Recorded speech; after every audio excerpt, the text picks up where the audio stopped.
Keunggulan cinta dari sinar mata yang bergelora, hati di taman berbunga, satu impian, satu harapan, sudah pasti ada sebaliknya, satu rahasia.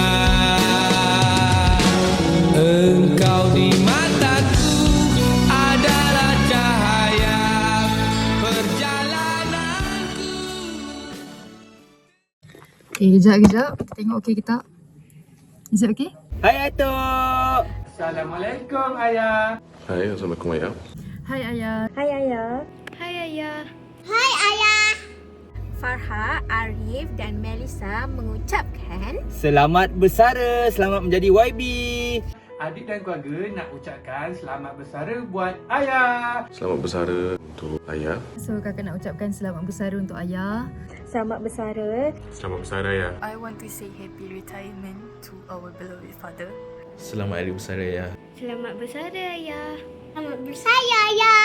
Finally, today is the day. Enjoy your pension life.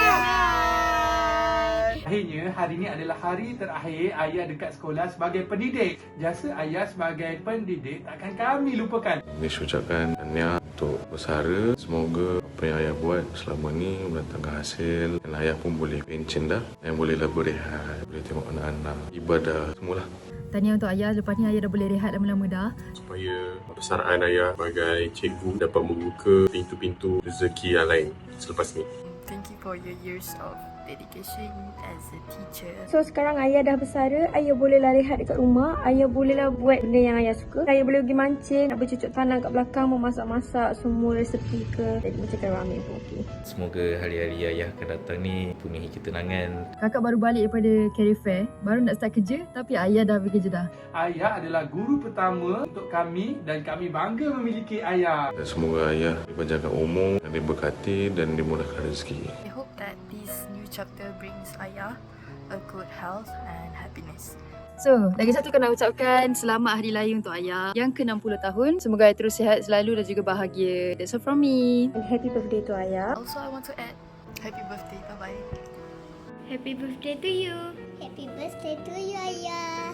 Terima kasih ayah, dunia dan akhirat. Semoga Allah balas jasa dan setiap pengorbanan ayah. I love you ayah. Thank you so much. Tanpa ayah kakak tak adalah kat sini. Terima kasih sebab dah besarkan adik daripada adik kecil. Sampailah adik sekarang dah first year degree dah. Terima kasihlah untuk ayah yang dah buat semua benda untuk keluarga ni. Selamat hari bersara dan selamat hari jadi. Semoga sihat selalu. Thank you Ayah. Selamat bersara ayah. Sayang Ayah. Sayang Ayah. Bye-bye. Assalamualaikum. Bye. Bye-bye. I love you Ayah.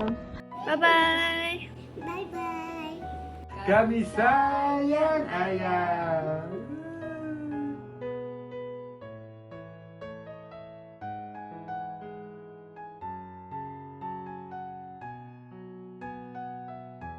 Hai Abang. Assalamualaikum. Saya nak ucapkan selamat bersara buat Abang. Tahniah. Alhamdulillah kerana Abang berjaya tamatkan perkhidmatan dan berpencen dengan baik. Semoga Allah kurniakan kebahagiaan yang bertambah-tambah dalam rumah tangga kita. Allah kurniakan juga rezeki yang melimpah-limpah buat keluarga kita. Sal, nak ucapkan juga terima kasih atas segala jasa Muhammad dan Abang mengajar, mendidik anak bangsa kita di sekolah dan juga anak-anak kita di rumah. Terima kasih tau bang, sentiasa ada bila saya outstation. Love you. Bye.